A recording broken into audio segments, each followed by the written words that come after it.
10 audience growth tips and how to do this in your business in an efficient way. Hello, everyone. My name is Tessa, and I'm the Director of Marketing at IdeaPros. And today we're going to talk through all the audience growth tips. Actually, it's only about half of the audience growth tips that I've been covering over on Move to CEO, and I wanted to share them with our audience over at IdeaPros because these are so impactful, so good, so juicy that I just can't help but share them with you guys. So we're going to dive in today. I'm going to see if I can get this back on the screen. If you're watching us live, just hashtag live or hashtag replay, whichever one you are tuning in on.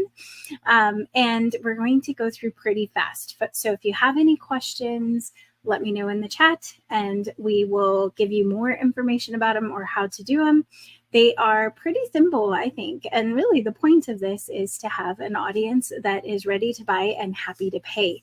Whether you're launched already and you have products or apps that are live, or if you are launching soon, even launching years from now, these are things that you can be doing to build your audience right away. And if you don't think you can build an audience because you don't have anything yet, we have several of our partners have actually said, I wish I was doing this 6 months ago because this is so easy to do, so easy to be building your audience, and you don't have to have anything.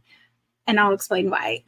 So we're going to go through very quickly. The number one, they're not in any particular order. I'm just going to go down through the bunch of them and you guys can take notes on them, of course. So hosting contests and giveaways. This one is really good if you have something that you can give away. I have a client of mine has a puzzle that is on Kickstarter. So it's several illustrated puzzles that actually this is such a fun idea. So I will put the link to the Kickstarter in the chat for you guys. But it is, it's called Tooniverse, and there's puzzles of music on the puzzle pieces. So you can try to figure out what song or band it's talking about. Well, he doesn't have it. It's a Kickstarter thing, but he has his own t-shirts that he designed that he could give away for contests or giveaways. He also has all kinds of information that he could, or, illustrations he's done for other people. So I think it's really cool just to think about things that you might be able to give away. Grunt was giving away merchandise. Try Grunt had merchandise that he was giving away. And so I'm sure he'll put his link on if he comes on. Kyle or Martin, go ahead and put your links in. But you can give away things that are not associated. We did a contest for, it was Gene Simmons' Vault Experience. And we were giving away memorabilia that was actually from Amazon and eBay and different places. They were winning prizes from that. And that was getting the list built up where we got, I don't know how many thousand, but thousands of entries of people that might go into the Vault Experience, sold it out. So, these things you can actually find other things to give away. So I love contests, hosting contests and giveaways. Just be careful about what to say in your state. Sometimes it's giveaways, sometimes it's a contest. Just look it up and make sure you know what to do with that. King Sumo, AppSumo's product on contests is great. King Sumo, KING sumo.com, or you can go to Rafflecopter. Okay, so we're going to talk about next, number 2, optimize SEO. Optimize for SEO and discoverability. Really, this is about looking at the keywords that your audience says. And so your content, one way to be found by a new audience is to make sure that that is the kind of search that they are writing. And you can use Keywora, Answer the Public. There's lots of ways to see how people are searching for things, keywords everywhere, some of my favorite ones. But you want to make sure that how you word your posts, your content, your titles, your videos, everything has to do with how people are searching for that information, like audience growth. Is it the right thing? I mean, it could be audience growth. It could be getting more leads, so there's different ways we might word this, but for our partners and the people who are in this stage in their business, they are looking to grow their audience, not necessarily looking for leads right now. So it's strategic. All right, number 3, collaborate with influencers. And we have talked about this in the past, but you can find influencers that are the big ones that are going to charge you a lot, or you can find micro influencers or macro influencers, however you want to, whichever people you want to pick.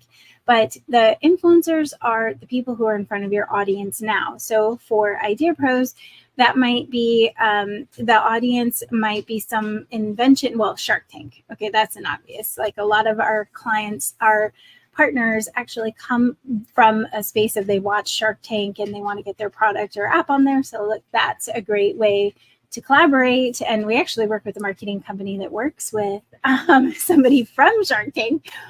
We don't actually have the Shark Tank team, obviously, but it is a way for us to, that type of person. Maybe there's a competition or a pitch competition that we could get aligned with. So you want to align with influencers that are already in front of your audience. We went to a business show in LA, the business show, actually, that's what it was called. That was a good audience. That was a way to align. It wasn't influencers, but they already were targeting the audience that we were looking to get in front of. Okay, so that's number 3. So we're going to go to number 4, run targeted ads. And a lot of people tell me, like, I can't run ads right now. Why would I run ads? I don't have anything to sell. Well, there's a lot of ways you can use ads that aren't to just drive traffic back to your website. Well, one, before you do anything, you want to have a wide net of audience. So you want to be able to get a large number of people, and then you want to be able to see how many people actually care about your content, how many are watching it, whether they engage with your Facebook page, click through, like, comment, save, whatever it might be. You can retarget and build audiences from that base. And I'll give you an example again with Tooniverse, because this one I just happen to have a lot of info on right now. So the initial ad that we did was to all puzzle lovers, period. Puzzle lovers, great. When we looked deeper at it, we wanted to say, okay, which of these puzzle lovers are actually paying attention and consuming the data that we put up?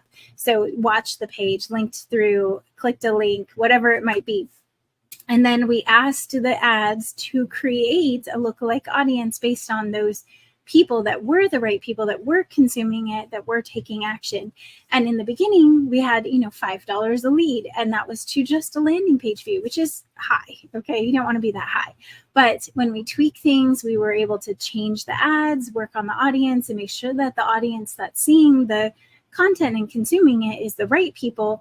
Now we're at 77 cents per landing page view, which in Kickstarter, that's not bad. So I just giving you this as an example so you can kind of think on it on your own business. Now, the other way you can use ads is for wording. So we use ads just to figure out in the headline which headline's better and more effective. I learned this in the Billie Jean marketing program, which I went and got a certified ad genius, I think is what it is. Anyway, that's what they recommended doing, is testing your wording with ads just to see how you were going to word it. It's not expensive stuff. You can do it with small audiences. So how you could be testing and actually building an audience at the same time. Super effective. So targeted ads, though, great. Utilize all of the social media platforms that are appropriate for your business. If you're on LinkedIn, you might do those ads. Pinterest, there's ads on every single platform. So wherever your audience is, you can start to narrow it down and build your base at the same time. Even if you retarget them, a lot of the pixels can last for a longer time, almost a year. I would say more like, 60, 90, 120 days, not a whole year. Generally speaking, those people have long forgot you, but it is possible. All right, so we got shareable posts. So when you create your content on social media, this is a great way to grow audience, but a lot of us don't think about posts as shareable. We don't think about the fact that we want to create content that other people want to tell others about, that they want to share to their page, or they want to tag their friend that they think is hilarious. They want to put it up themselves, right? So shareable content is super important. And I know I've used this example before, but a movie trailer, if it's a scary movie and their post is just the scary movie, like come see it. That's one option. But if you say, tag someone this would scare the pee out of, that's a totally different. Now people are like, oh, that would scare my sister so bad, I'm going to tag her. Now, maybe that's not the target audience, right? That person, but you are getting in front of other audiences. And so you can be pretty strategic about how you create shareable content. Is it funny? Is it something that people are just going to share because they relate? Is it an inspirational quote? What type of thing can you create? Even a solution to a problem. Maybe it's an infographic, maybe it's a how-to video, but it's shareable because people are going to want that information or are entertained by it. On that same note, number 6 is use humor or memes. So laughter is one of the best ways to connect with your audience. If you can get someone to laugh, you can build a relationship that it never goes away. So using humor and memes is a great way to connect with your audience. And maybe it's picking fun at something that you solve a problem for. You've seen those. I had one client that was a grocery store, an automated grocery store. So you could go in, grab all your stuff and walk out, and it knew what you took. It also had robots that delivered food. But one of the funniest memes that I saw them have was a major actor holding all these groceries and looks like they're trying to get out the door, right? And how many of us have done that where we're trying to get it all and we go in for one thing and we come out with a whole store, right? Super funny, super easy to share. And it was relatable content. So use humor, use memes, think of things like before and after. I love the memes that are like what people think I do and what my mom thinks I do. Those are pretty funny to actually describe what your business is like and what you actually do. So think about ways to make people laugh, to make it relatable and shareable. Again, all about sharing. Everything about audience growth is how many people can they get you in front of. So number 7, live Q&A sessions. We do this a lot with IdeaPros, with all of my Friday lives. We use live. Live can get in front of a whole new audience. It's not just the people that are in your network, right? It's people that are live at that time. It shows in the corner for friends, and it's easier to reach new people when you do go live. Now, a lot of us are afraid of the big fat 0 that shows on the video views. And what I have to challenge you on live Q&A sessions is do it anyway, because you can conduct this a live session. You can go live, be there, be consistent, be present, and you would be surprised how many people will actually start noticing you. I had a client that I didn't think ever saw me online, never, that actually mentioned it, and I didn't see them on the live at all. So they were just seeing it through one of the platforms, and they came across it. They watched it without engaging with the post at all, but they remembered it, and that's what matters, is that you're doing it, you're showing up, you're present, and you're helping to communicate something. So you could go live to showcase something about your business, or you could go live to answer questions that don't have to do with your exact business. So yes, I'm in web design. Okay. But I could talk about, the challenges that people have, a live Q&A session about, hey, here's the top 5 questions people ask me about planning their website. It's not about design. It's not about that side. It's not about social media. It's not about all the other things, but I can wrap the questions that people commonly have. Now, do they have to be asking me that question directly? No, because I just told you, these are the questions that people are asking. Well, they're asking online, maybe through Google, through Answer the Public. Again, all my favorite places to go. All right. So number 8, I know we have, we're on number 8. We're almost there. Don't worry. Just hang in there with me. So running social media posts. Oh, there we go. All right. Yeah. Running social media polls. There we go. I'm like, how is that a post? We've already done that. Okay. Social media polls. Super fun. All platforms. Yeah, I'm pretty sure all platforms have a polling feature. So if you want to ask this one was fun. I love this. There was a quiz that asked where would your brand live? Would it be in a camper? Would it be in the mountains? Would it be at the river? Would it be in, at the beach? Where would it be? And it was just the most random thing, but it was more about asking us personally, right? It could be, polling about how often they post on social media. For me, right? I might need that information. That would be great for me to know. Well, most people are only posting one time a week. So we can show them how much that is going to impact their business. Like if they post twice, doubling it and how big that difference could make. Whatever the polls are, don't take the results too seriously. And I put this this way because some people are like, oh, I asked what color my product should be, and everyone said black, and I don't have black. So I'm going to, throw away all the blue and buy all the black. Now, to some extent, that could be very good information that you're getting from your audience, but you do have to take it with a grain of salt. It could be that you've attracted people that like this certain color and not the other color. So I tell people, you don't have to act on these polls. This is purely for fun and information and for you to get people engaged. The more they engage, the more they share, the more that their answers get out to the public, and you are getting more exposure. So think of fun polls. There was an article, and if you guys want it, just let me know, but it had 100 different questions to ask in polls.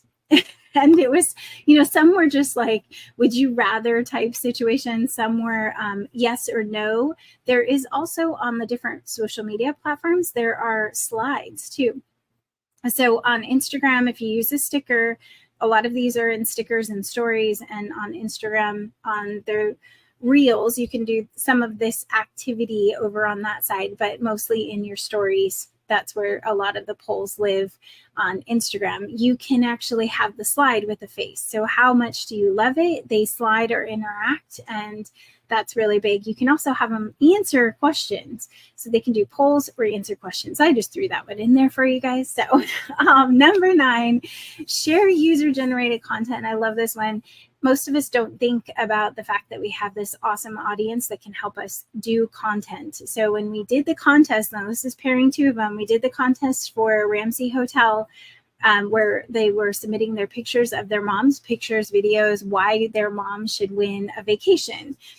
We had so many people submitting content that we had content for days. We could do stories, we could do video compilations, we could say thanks to mom, and they're tagging their friends because they're getting more entries into the contest. But what was so nice was having content that we didn't have to create. So they're actually saying, hey, Ramsey, and then tagging us. They have this beautiful video of their mom or photos. Just awesome. So think about ways that you can get user-generated content. Also could be testimonials, reviews, unboxings. It could be how somebody's using something. So think about how you can do that. You also can use a software or a company called Billo. Sorry about the dog. Billo, and it's billo.app, billo.app, and they do they do user-generated content. That's basically the gist of it. You send in your product to someone, you get to pick who you like and who you want to have do that. They're going to actually put in, let me see if this is going to work. Okay. Billo, Billo .app, and you are going to send your product, and then they do a user-generated video for you. So it's pretty cool. I love it. I've gotten great results from having those couple big things. Like we had house mugs, which is a giant Halloween decoration that was sent to people. They created an awesome video of the family and everybody in the process of putting it together, and great, nice shots of video. And it came out with a beautiful video that could be shared out to social media and put on the website. So love it. Great way to get extra content for you. And then don't forget to ask with this user-generated content. Ask your fans, ask your best clients, ask the people as soon as they've signed up, would you be interested in giving us some feedback about the product? You can send the link. We use Ready Shout. Personally, I use Ready Shout because it's literally a link I send to people. They can click the button, they can record their information, hit the button, and it sends the whole thing to me, and I can wrap it up in beautiful, an intro and outro all through the software. Highly recommend it if you don't have anything for that yet. And number 10, podcasts and vlogs. So if you make a podcast, we talk about this a lot. There's 2 types of guests. So there's guests that you want to have on a podcast that are going to give you, they're experts in their industry, and they might be able to contribute to your blog or your vlog. So IdeaPros, we have guests all the time. We had Brooke for PR. We have We've had lots of people. I can't even think of everyone, right? We've had Amazon specialists and crowdfunding specialists. Every time we invite somebody like that, they are sharing this out to their audience as well. So we're all helping to get the audience growing, and my audience benefits from having an expert in. The other one you could do as having a guest on is someone who is in front of your audience already. So you are, that's the exact place where you want to be. So that's more of like, trying to think of one for IdeaPros. Gosh, if like we had somebody on that already had the audience from Shark Tank, that would be beautiful. I mean, that's commonality between the two. But think about it. If you are doing a podcast or you're doing a blog, consider doing video, one, because you can repurpose that. And a lot of people are like, well, I don't want to be on video. I just want it to be audio. You're missing out on a whole area of social media that's actually, most people prefer video than they do podcasts. So now podcasts are actually being turned into videos so that people can consume them. There are those diehard podcasters that are listening in the car, and that's totally normal. But if you do it as a video first, you can always choose to do a podcast in the beginning, but then you can go back and get a clip or two or some good photos to put on the cover images, because you do need good cover images. All right. So yes, so you've got two guest types and you're utilizing both audiences. Again, all of these 1 through 10, and I have like 10 more that we did over on Move to CEO. And so you can go check those out. Of course, Move to CEO on everywhere. MOVETOCEO. We have all of those, but I wanted to give these to you because I do think that people are holding back on creating their audience, and it's hurting them when they launch. So I just wanted you all to be able to go and do some tasks. So let me know in the chat. As you know, not live today, but let me know in the chat. And I am here with you in the chat. I just have limited internet service where I'm at, not saying where, but I'm somewhere fun. And I do have internet service, so I will be with you there. But let me know in the chat which ones you're going to implement in your business. I'd love to be able to share these things out for you. Tag IdeaPros on social media, tag IdeaPros on Facebook or LinkedIn, Instagram. That's Fred, but he might not share it out to his base. So you can share with me on Instagram over at Move to CEO. And I'd love to help you guys get in front of a bigger audience. You can be a guest on one of our shows. So anyway, thank you all so much for being here. I will be back live with you next week, and I hope you have a blessed week. Bye.